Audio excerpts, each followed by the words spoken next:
आज का जो विषय है धन्यवाद देना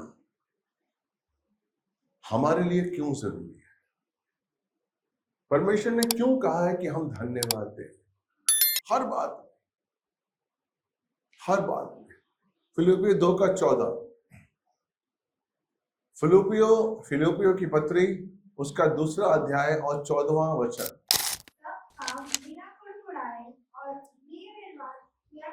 सब काम, ये आज्ञा है। नए नियम की आज्ञाओं को आप समझिए।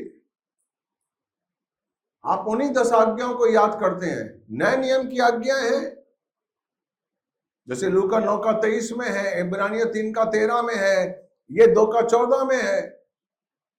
इन आज्ञाओं को आप देखिए। 2:5 फिलिपियो 2:5 तुम्हारा स्वभाव यीशु जैसा हो, ये आज्ञा है। हम जब तक इनको आज्ञा के रूप में नहीं देखेंगे हम समझते नहीं कि हमें करना है।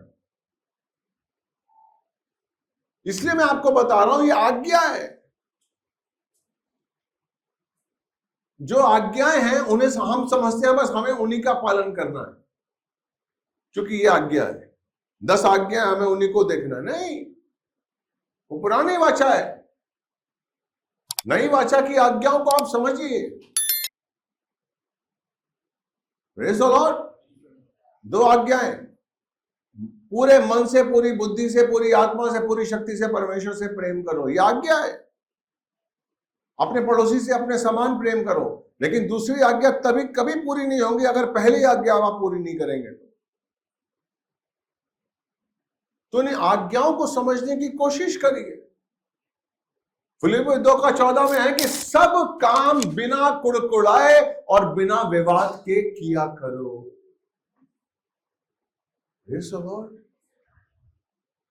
यानी कि सब काम धन्यवाद के संग किया करो। हर काम में आपका धन्यवाद होना चाहिए।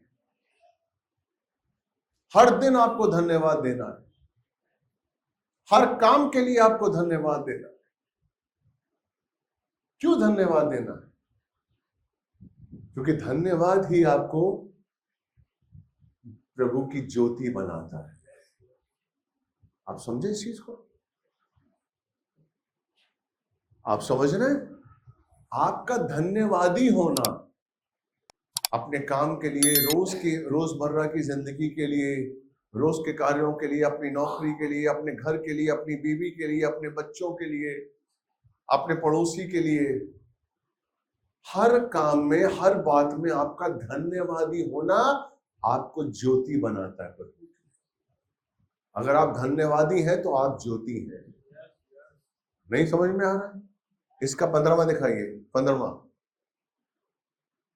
ताकि तुम निर्दोष और भोले होकर टेढ़े और हठीले लोगों के बीच परमेश्वर के निष्कलंक संतान बने रहो, जिससे तुम निर्दोष और भोले बनो तथा इस कुटिल और भ्रष्ट पीढ़ी के बीच परमेश्वर के निष्कलंक संतान बनकर संसार में ज्योति बनकर चमको। आमीन। संसार में ज्योति बनकर चमको। कब? जब आपके अंदर धन्यवाद की आत्मा हो। कुड़कुड़ाहट की आत्मा होगी, आपका ज्योतिर्मय जीवन ठंडा हो जाएगा। इजरायली जो थे सबसे बड़े, उनके अंदर कुड़कुड़ाहट, धन्यवाद की आत्मा नहीं थी। इसलिए वो प्रभु के कार्यों को समझ ही नहीं पा रहे थे। वो प्रभु के साथ थे लेकिन अंधकार में थे। वो प्रभु को देख रहे थे लेकिन अंधकार में थे, क्योंकि धन्यवाद की आत्मा नहीं थी। Praise the Lord. अगर आपके अंदर धन्यवाद की आत्मा क्यों होनी चाहिए? क्यों हमें धन्यवाद देना चाहिए? Praise the Lord. क्योंकि धन्यवाद हमें परमेश्वर से मिलवाता है। आपने मान लीजिए किसी चीज के लिए धन्यवाद कहा, तो यानी कि आपने क्या अंगीकार किया कि धन्यवाद, मैं जानता हूं मेरा परमेश्वर जिंदा है। धन्यवाद कि जो मैं अपने पिता से मांगता हूं वो मुझे देगा।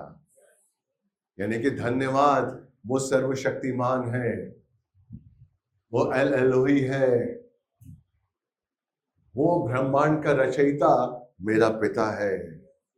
यानी कि धन्यवाद देते हुए आप अंगीकार कर रहे हैं उसके सामर्थ्य का, उसकी शक्तियों का अंगीकार कर रहे हैं, उसकी उपस्थिति का अंगीकार कर रहे हैं, उसके पिता होने का अंगीकार कर रहे हैं, अपने पुत्र होने का अंगीकार कर रहे हैं, अपने और उसके संबंधों का अंगीकार कर रहे हैं। यानी कि आपका अंगीकार शैतान की अंधकार की शक्तियों को आपके जीवन से हटाता है। आप जानते हैं अंधकार कि धन्यवाद की क्या शक्ति है? क्यों प्रभु कहता धन्यवाद करो, मांगने से पहले धन्यवाद करो। कोई तुम्हें अगर एक गिलास पानी पिलाए तो तुम उस अपना जो तुम्हारा आशीष है, तुमने अगर किसी को एक गिलास पानी पिलाया तो तुम आशीष पा सकते। मैं धन्यवाद की आत्मा हमें बताती है कि मेरे अंदर क्या है, प्रेज़ द लॉर्ड, मुझे क्या मिला है, मुझे क्या मिला है। जब आप किसी का धन्यवाद देते हैं, किसी ने आपकी हेल्प की, किसी ने आपकी सहायता की और आपने उसे धन्यवाद किया, तो इसका मतलब क्या है कि जिस चीज से उसने आपकी सहायता की, आपने महसूस किया कि यस, जो आपने मेरी सहायता की है उसकी मेरे जीवन में कितनी बड़ी वैल्यू है, कितनी कीमत है जो आपने मुझे दिया है। मैं यानी कि मैंने जो आपसे लिया है मैंने उसको पहचाना। इसका मतलब जब हम परमेश्वर का धन्यवाद देते हैं तो हमें परमेश्वर ने क्या दिया है हम इस चीज को महसूस करते हैं। वो क्यों चाहता है परमेश्वर कि तुम धन्यवाद दो? ताकि धन्यवाद पिता को बताता है कि इस पुत्र को मैंने जो दिया ये समझ गया है। कभी आपने धन्यवाद दिया है कि मुझे आपने शुद्ध किया है पापा, आपने मुझे सब पापों शापों से मुक्त कर कर अपने इकलौते पुत्र का बलिदान दिया है, मैं धन्यवाद देता हूं। कभी दिया है आपने? नहीं दिया। इसीलिए आपको एहसास नहीं है कि आपको क्या है। आप पवित्र हैं, इसलिए आप झूठ बोलते हुए कतराते नहीं। झूठ बोल देते हैं, छल कर देते हैं, मैनिपुलेशन कर देते हैं, चालाकी कर देते हैं, क्योंकि आप एहसास ही नहीं कर रहे हैं जो आपको दिया है वो कितना कीमती है। क्योंकि आप उसका धन्यवाद नहीं दे रहे हैं। उसने जो क्रूस से आपको दिया है, उसने जो आपके सारे पापों को शुद्ध किया है, मुक्त किया है पापों से, शापों से आपको, उसकी कितनी बड़ी कीमत है आप नहीं जानते, क्योंकि आपने धन्यवाद दिया ही नहीं उसके लिए। और हमें रोज धन्यवाद देना है पापा, हमें रोज अपने आप को महसूस करना है। रोज आज मैं जिंदा हूं, क्या आपने धन्यवाद दिया? मैं आज आत्मा से जिंदा हूं, शरीर से नहीं। शरीर मेरा मर भी जाए, शरीर मेरा बीमार भी पड़ जाए, लेकिन मेरी आत्मा जिंदा है। धन्यवाद, तूने मेरी आत्मा को जिंदा किया। आमीन। जिस दिन हम आत्मा के लिए धन्यवाद करेंगे, आपकी आत्मा बलशाली हो जाएगी। कोई भी शरीर का दुख आपकी आत्मा को कमजोर नहीं कर पाएगा। याद रखिए, याद रखिए, कोई भी शरीर का दुख आपकी आत्मा को कमजोर हिला नहीं पाएगा, क्योंकि आप उस आत्मा का धन्यवाद कर कर परमेश्वर के साथ है।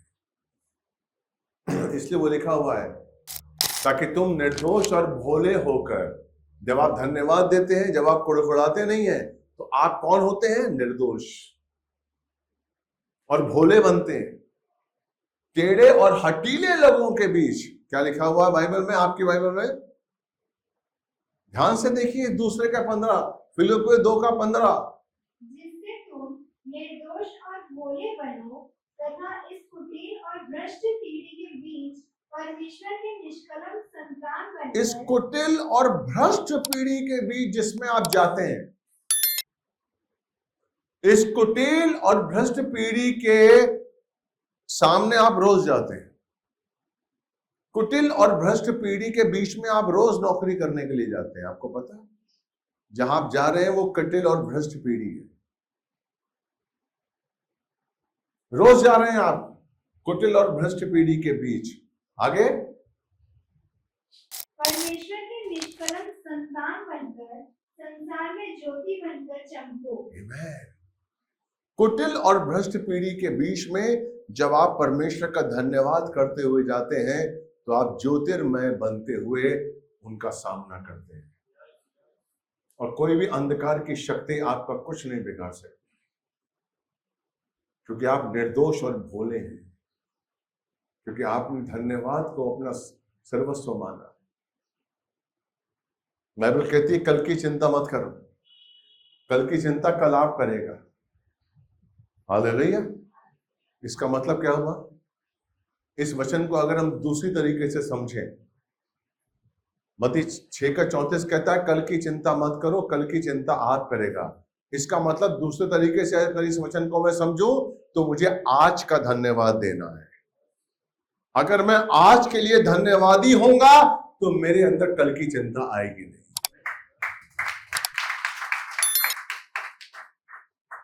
आप आज के लिए धन्यवादी नहीं है इसलिए कल की चिंता करते हैं। आज जो परमेश्वर ने दिया उसका सुख तो भोगिए। Praise the Lord.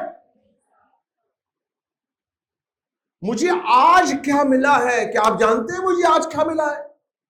जब आप सुबह उठते हैं आप महसूस करते हैं कि मुझे आज क्या मिला है? एक नया जीवन मुझे दिया है, मेरी बुद्धि को खोला है ताकि मैं परमेश्वर को समझ सकूं।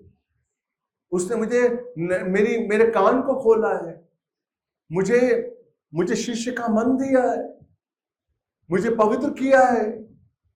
Praise the Lord. मुझे आज क्या दिया है? जिस दिन आप ये समझ गए सुबह उठते ही कि मुझे आज मिला क्या, मेरे अंदर आज है क्या, आपको कल की चिंता नहीं होगी। आप आज के लिए धन्यवाद करेंगे। धन्यवाद मुझे आज क्या मिला है। हमें जो मिला है हम उसकी वैल्यू नहीं करते हैं, और हम कल कुछ पाने की इच्छा करते हैं, हमें कल का कुछ, इसलिए आप कल की चिंता करते हैं। हालेलुया। जिसने मेरा आज एक सुख के रूप में मुझे दिया है वो कल भी मेरा सुख के रूप में ही बनाएगा। Praise the Lord।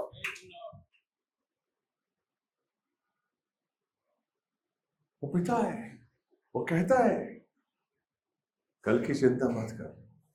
कल की चिंता कल आने वाला एक व्यक्ति है कल जिसका नाम है, उसके पास परमेश्वर ने आपकी आशीषें दी हुई।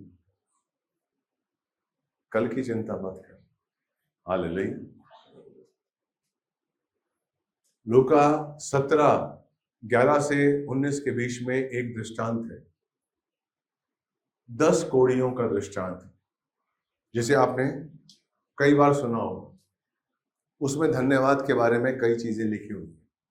आज मैं आपको उसके बारे में बताऊंगा। अच्छी तरह पढ़िए, जोर से पढ़िए। लूका 17:11 से 19। ऐसा हुआ कि जब वह यरूशलेम को जा रहा था, हाँ, तो सामरिया और गलील के बीच से होकर निकला। हाँ, जो ही उसने किसी गांव में प्रवेश किया तो दूर खड़े 10 कोढ़ी उससे मिले। उन्होंने ऊंची आवाज से पुकार कर कहा, हाँ, हे यीशु स्वामी, हम पर दया कर। जब उसने उन्हें देखा तो कहा, जाकर अपने आप को याजकों को दिखाओ। और ऐसा हुआ कि जाते जाते वे शुद्ध हो गए। तब उनमें से एक ने जब देखा कि मैं चंगा हो गया हूँ तो ऊंची आवाज से परमेश्वर की बड़ाई करता हुआ लौट आया और उसे धन्यवाद देते हुए मुंह के बल उसके चरणों पर गिर पड़ा। वह एक सामरी था। इस पर यीशु ने कहा, क्या 10 के 10 शुद्ध नहीं हुए थे? तो फिर वे 9 कहाँ है? क्या इस परदेशी के अतिरिक्त और कोई नहीं रह गया जो लौटकर परमेश्वर को महिमा देता? हाँ, आगे। उसने उससे कहा, उठकर चला जा, तेरे विश्वास ने तुझे चंगा किया है। आमीन, आमीन। अब आप देखिए, बड़ा अच्छा दृष्टांत है। इसमें क्या बताया गया है कि 10 कोढ़ी किसी गांव में ठहरे हुए थे। वो जानते थे कि यहां पर यीशु मसीह आने वाला है। हालेलुया। और वो रुके हुए थे। आपको पता है, कोढ़, आज भी कोढ़ जो है वो अशुद्धता लेकर चलता है, लेकिन उस समय 2000 साल पहले कोढ़ी आदमी की दुर्दशा बहुत खराब थी। उसे कोई पास नहीं आने देता था, उसे सब दूर भगाते थे। और जो कोढ़ी मनुष्य था ना, वो एक कंबल लेकर ओढ़ा रहता था, और जो भी उसके करीब आता था तो वो कोढ़ी खुद कहता था अशुद्ध अशुद्ध अशुद्ध, यानी कि मैं अशुद्ध हूं, मुझसे दूर रहो। उसके पास किसी के कोई उसके पास करीब नहीं आ सकता था, क्योंकि वो अशुद्ध था। उसके घर वाले उससे दूर थे, उसकी पत्नी उससे दूर थी, उसके बच्चे उसके दूर थे, क्योंकि उसका कोढ़ है। वो दूर से ही थाली फेंक कर उसको खाना दिया करते थे कि शुद्ध अशुद्ध है वो मन से अशुद्ध हो गया था। संसार वाले उसे अशुद्ध कहते थे, अपने उसे अशुद्ध कहते थे। उसके अंदर अशुद्धता भर गई थी। ऐसा कोढ़ी इंसान का चरित्र होता था। वो 10 कोढ़ी यीशु मसीह का इंतजार कर रहे हैं, लाइन में लगे हुए। कितनी देर से कर रहे हैं हमें नहीं पता, कितने दिन से कर रहे, कितने घंटे से कर रहे हमें नहीं पता, लेकिन वो इंतजार कर रहे हैं, ये लिखा हुआ है। और जैसे ही यीशु आए, वो क्यों इंतजार कर रहे थे? वो जानते थे कि वैद्य कुछ नहीं कर पाया, याजक कुछ नहीं कर पाया। हमने एक ही नाम सुना है, यीशु मसीह। वही है जो अगर बोल भी देगा तो हम चंगे हो जाएंगे। हालेलुया। उन्होंने यह सुना था, इसका नाम यीशु मसीह है, जिसके कपड़ों को भी हम छू लेंगे, जिसे हम देख भी लेंगे, जो बोल भी देगा तो हम चंगे हो जाएंगे।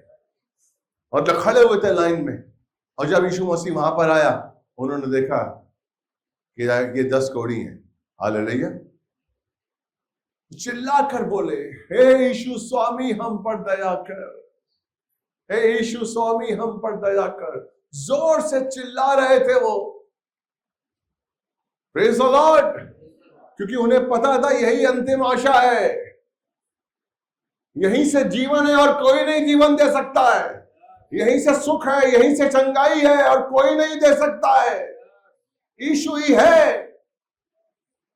यीशु मसीह। और यीशु मसीह ने जब सुना, उन्होंने कहा जाओ याजकों को दिखाओ। आमीन।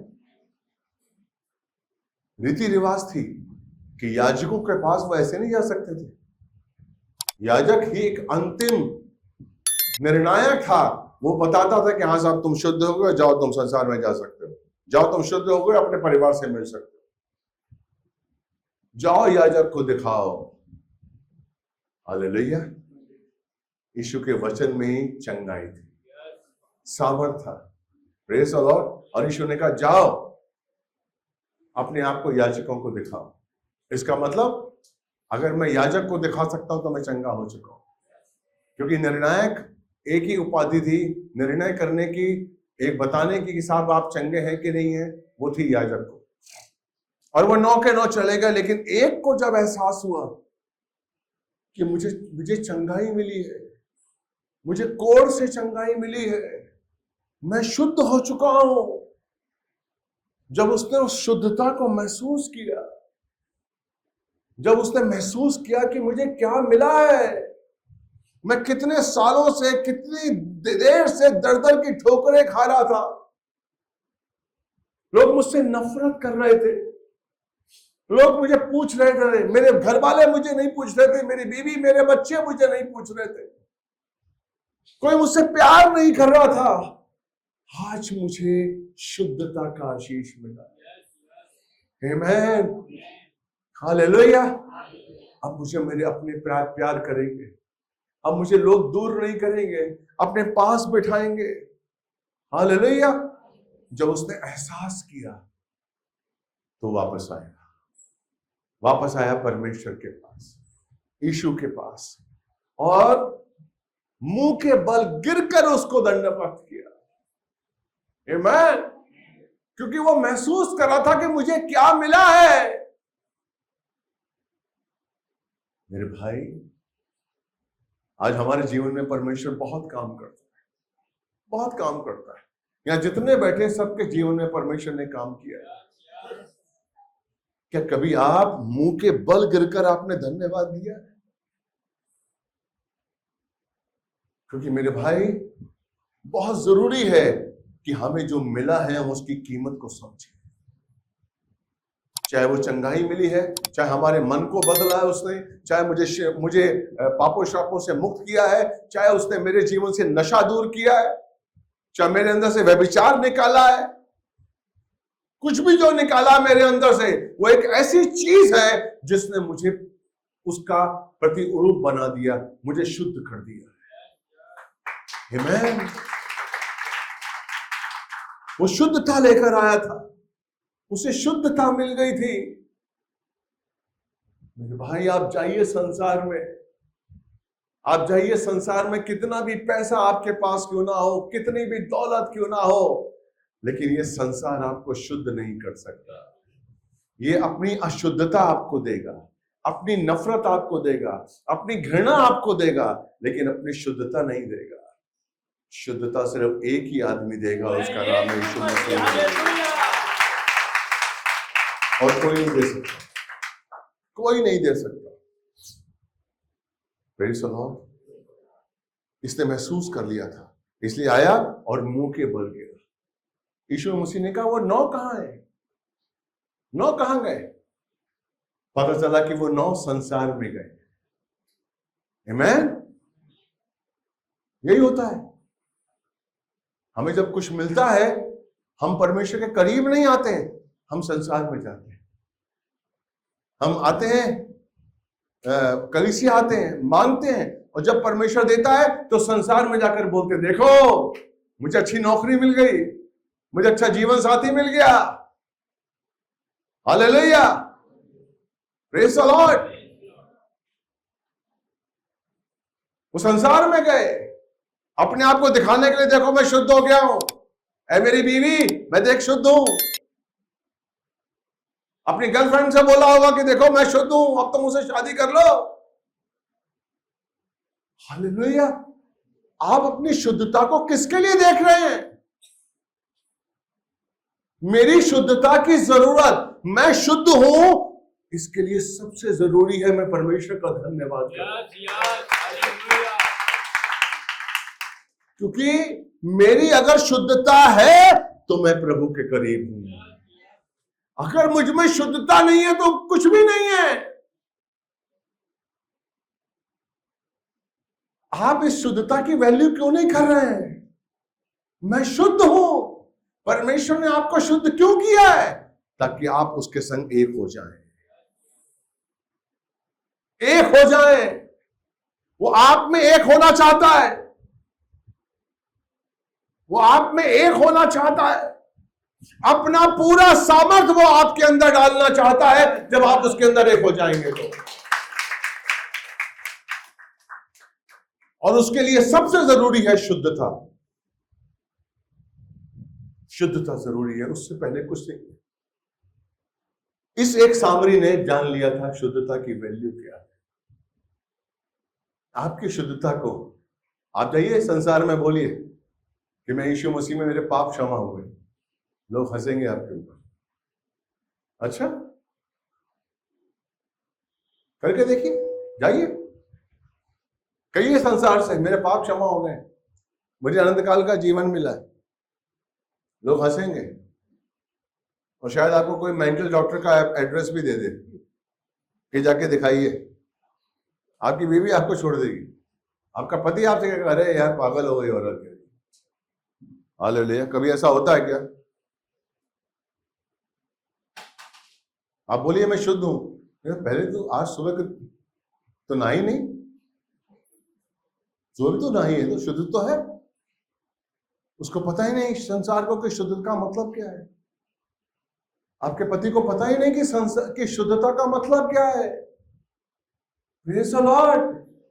जब परमेश्वर आपको शुद्ध करता है तो वो आपके अंदरूनी मनुष्यत्व को पूरी तरीके से पापों शापों से मुक्त करता है।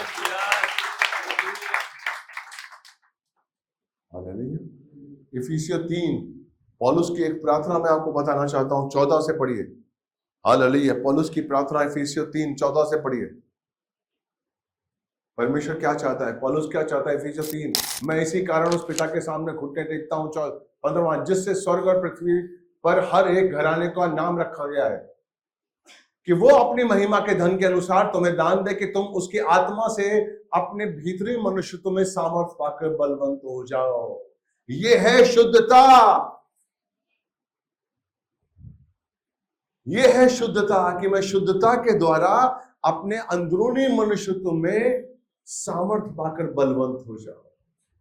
मेरी शुद्धता मेरे अंदरूनी मनुष्यत्व को बलवंत करती है, मेरी पवित्रता। इसलिए परमेश्वर को पवित्रता पसंद है, इसलिए परमेश्वर को ईमानदारी पसंद है। आपको बाइबल नहीं आती चलेगा, आपको ज्ञान नहीं आता चलेगा, लेकिन ईमानदारी होनी चाहिए। चालाकी पसंद नहीं है परमेश्वर को। मैं आपको चैलेंज करता हूं, जितने आप चालाक बनेंगे अपनी आशीषों को खोते जाएंगे, एक के बाद दूसरा। परमेश्वर की योजनाओं से आप अलग हो जाएंगे। दीन और नम्र बनकर, ईमानदार बनकर उसकी योजना में एक हो जाएंगे। उसकी योजना के साथ आपका मकसद होना चाहिए कि तेरी योजना में मैं एक होकर तेरी योजना के अनुसार चलूं, क्योंकि उसकी योजनाएं हानि की नहीं है, लाभ की। इसलिए मेरा और आपका मकसद होना चाहिए कि प्रभु, मुझे नहीं पता मेरे जीवन पे क्या है, मुझे नहीं पता कि मेरा भविष्य क्या है, मैं जानता हूं और मैं प्रार्थना करता हूं कि मुझे इस तरह बना, मेरे स्वभाव को इस तरीके से कर, मुझे ऐसी बुद्धि दे ताकि मैं तेरी योजनाओं में के साथ चल पड़ूं, तेरी योजनाओं को समझ सकूं और उनके अनुसार चलूं, क्योंकि तेरी योजनाएं मुझे जीवन देगी, तेरी योजनाएं मुझे आशीष देगी, तेरी योजनाएं हानि की नहीं है, लाभ की है। ये वचन कहता है। आमीन। 9 कहां गए? संसार में। उन्हें संसार आकर्षित कर रहा था, उन्हें संसार का दुख था कि संसार वाले मुझसे बात नहीं कर रहे। हालेलुया। ये जो 10वां आया ना, इसके अंदर आकांक्षा थी, मेरा प्रभु से मैं अलग ना हो जाऊं। आज मैं शुद्ध हो गया हूं, अब मैं तेरे योग्य बन गया। आमीन। यीशु मसीह की क्या था? यीशु मसीह के अंदर क्या यीशु मसीह का दुख था? गतसमनी के समय कि मैं पाप का प्याला अपने अंदर लेना नहीं चाहता, अगर जब मैं पाप का प्याला अपने अंदर लूंगा तो मैं तो उससे अलग हो जाऊंगा।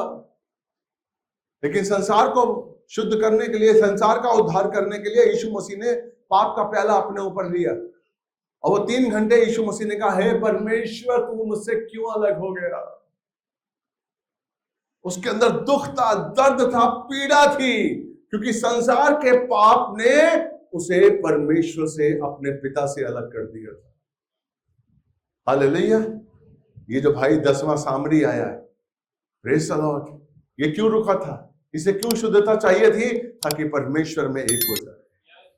जैसी उसे शुद्धता मिली, वो वापस आया कि धन्यवाद पिता, मैं शुद्ध हो गया हूं, अब मैं तुझ में एक होना चाहता हूं, अब मैं तेरे अनुसार जीना चाहता हूं, अब तेरा सामर्थ मुझ में बहे ताकि मैं तेरी इच्छाओं को पूरा कर सकूं। हालेलुया।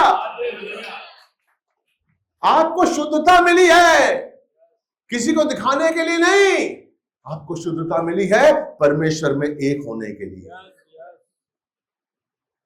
अगर आपके पास आपकी शुद्धता है, अगर आपके पास परमेश्वर की शुद्धता है, तो ही आप परमेश्वर में एक हो सकती हैं, अन्यथा नहीं हो सकते। प्रेज़ द लॉर्ड, नहीं हो सकते आप। और मेरा मकसद, एक मसीह विश्वासी का मकसद है परमेश्वर में एक होना। जब तक हम परमेश्वर में एक नहीं होंगे, हम कुछ भी नहीं है। आप कुछ भी नहीं है। आप चाहे चर्च आते हो, चाहे रोज बाइबल पढ़ते हो, कुछ भी हो, अगर आप एक होकर परमेश्वर के रास्ते पर नहीं चल रहे हैं, परमेश्वर की योजना पे नहीं चल रहे हैं, तो आपका मसीह कहलाना व्यर्थ है, व्यर्थ है मेरे भाई।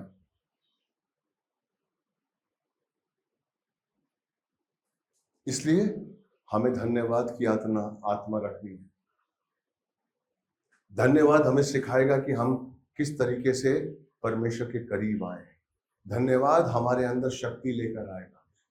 धन्यवाद हमें अंदर ज्योतिर्मय बनाएगा, अंधकार में ज्योतिर्मय। आमेन, प्रेज़ द लॉर्ड।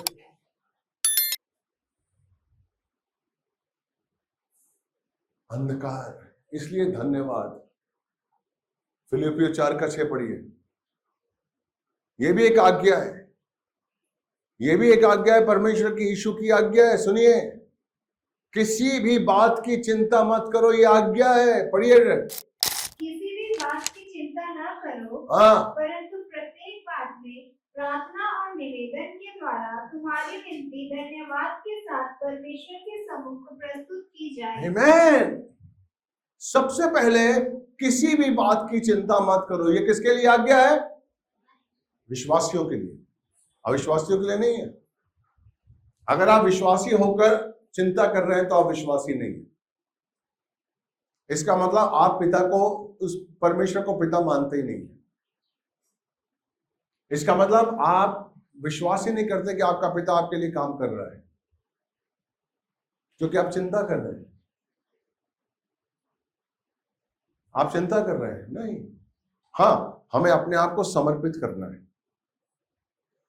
हमें अपने आप को समर्पित करना है कि मैं कुछ भी नहीं, आई एम नथिंग पापा, लेकिन मुझे आपका सहारा चाहिए। बिना आपके सहारे मैं कुछ भी नहीं हूं, बिना आपकी बुद्धि के मैं कुछ भी नहीं हूं। मुझे समझ चाहिए। आपको पता है, प्रेज़ द लॉर्ड, भजन संहिता 111 का 10वां हिस्सा निकालिए। 111वां का 10वां। यहोवा का भय मानना बुद्धि का आरंभ है, उन सब की समझ उत्तम होती है जो आमेन। आगे, जो उसकी आज्ञा पालन करते हैं। जो उसकी आज्ञा का पालन करते हैं उनकी समझ उत्तम होती है। आमेन।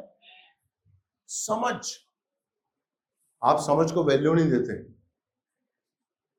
आप संसार में रहते हैं, अगर परमेश्वर की समझ आपके साथ है, आप कभी भी गलत संगति में रुक ही नहीं सकते। आपकी समझ नहीं है, इसलिए गलत संगति के साथ हैं आप। समझ, अगर आप परमेश्वर की आज्ञाओं को मानते हैं, पालन करते हैं, तो परमेश्वर आपकी समझ खोलता है। अब सोचिए, उसकी आज्ञा का पालन करने का कितना बड़ा वरदान है। अगर आपकी समझ खुल जाए तो आप किसी परीक्षा में नहीं पड़ेंगे। आप क्या करने वाले हैं, आप किस उससे चल रहे हैं, आप किस रास्ते पर चलना चाहते हैं, सब कुछ कौन बताएगा? आपकी समझ, बुद्धि और समझ। सुलेमान के पास बुद्धि थी और बुद्धि के संग समझ था।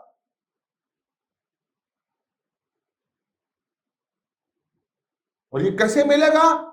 आप अगर परमेश्वर की आज्ञा को पालन करेंगे, आपकी समझ खुल जाएगी। हालेलुया। आप दुश्मनों को पहचान सकेंगे, आप उस रास्ते को पहचान सकेंगे जिस रास्ते पर आपको चलना है, आप उस रास्ते को पहचान सकेंगे जिस पर आपको नहीं चलना है। जो काम आपको नहीं करना है उसकी समझ आपको देगा परमेश्वर। आप सोचिए, इससे बड़ा सामर्थ और क्या है? Praise the Lord. मैं क्यों गड्ढे में गिर रहा हूं? क्योंकि मेरी समझ नहीं थी। गड्ढा मुझे सामने दिख रहा है, फिर भी मैं गड्ढे में गिर रहा हूं क्योंकि मेरी समझ बंद थी। अब जब परमेश्वर ने समझ खोल दी है तो मुझे गड्ढा भी दिख रहा है और मेरे अंदर सामर्थ्य भी है कि मैं गड्ढे से बच जाऊं। हालेलुया। क्यों मिला? क्योंकि मैं परमेश्वर की आज्ञाओं को माना। आप परमेश्वर की आज्ञाओं को बहुत ही व्यर्थ समझते हैं। ठीक है ना, परमेश्वर ने कहा है। नहीं, परमेश्वर ने कहा है, उसके मुख से निकला है। परमेश्वर के मुख से निकली हुई आज्ञाओं का पालन करना आपको जीवन देता है। क्यों जीवन देता है? कि परमेश्वर आपकी समझ खोल देता है। यस मैन, कुछ नहीं करना आपको, ईमानदारी से उसकी आज्ञा का पालन करना है। बस जो उसने कहा है मैं कर रहा हूं, आपको वहां पहुंचा देगा वो। वहां आप सोच नहीं सकते, आप सोच नहीं सकते आप कहां पहुंच जाएंगे। हालेलुया। इसलिए धन्यवाद दीजिए, जो उसने दिया है धन्यवाद दीजिए, जो उसने कहा है धन्यवाद दीजिए, और धन्यवाद का अंगीकार रोज करते जाइए, हर पल करते जाइए। धन्यवाद कि मुझे परमेश्वर में आत्मा से भरा है, धन्यवाद कि मुझे परमेश्वर ने चुना है, धन्यवाद कि मुझे जीवन दिया है, धन्यवाद कि उसने मुझे अपना बनाया है, धन्यवाद कि उसने मुझे मौका दिया कि मैं उसकी सेवा कर सकूं। धन्यवाद। आप सिर्फ धन्यवाद करिए, परमेश्वर का सामर्थ्य आपके जीवन में बहने लगेगा। आप सिर्फ धन्यवाद करके ये पहचानिए कि आपके पास क्या है। मैं आपको सच कह रहा हूं, भर देगा परमेश्वर आपको अपने सामर्थ्य से, अपने सामर्थ्य से भर देगा। संदेह मत करिए, शक मत करिए, शैतान की भाषा को समझिए, शैतान के चालों को समझिए, परमेश्वर में एक हो जाइए और धन्यवाद के संग उसकी आज्ञा का पालन करिए। आपको खजाना दे देगा, समझ का खजाना, बुद्धि का खजाना, सामर्थ का खजाना। आमीन। आप हारेंगे नहीं, मैं आपको चैलेंज करता हूं। जीत ही जीत आपके हिस्से में आएगी। Praise the Lord. कितना कोई वचन समझ में आ रहा है? कितने इस पर पालन करेंगे? मैं चाहता हूं मेरे भाई मेरी बहन, आपका जीवन बदले, इसको पालन करिए। धन्यवाद की आत्मा से आज अपने जीवन को देखिए। जो कुछ आपको मिल रहा है उसका धन्यवाद दीजिए। धन्यवाद मुंह से कहिए, अंगीकार करिए, मन में मत करिए। यह भी बात है कि धन्यवाद हमें मन में नहीं कहना है। मन में आप धन्यवाद कहेंगे उसका कोई वैल्यू नहीं। धन्यवाद का शब्द शैतान सुनना चाहिए कि आप परमेश्वर का धन्यवाद दे रहे हैं। परमेश्वर का धन्यवाद आप दीजिए, शैतान भाग जाएगा, कुछ नहीं कर सकता। हालेलुया। आज का वचन आपको अच्छा लगा? Praise the Lord. जरूर से बोलिए यीशु मसीह की, यीशु मसीह की, यीशु मसीह की। प्रभु आपसे बहुत प्यार करता है।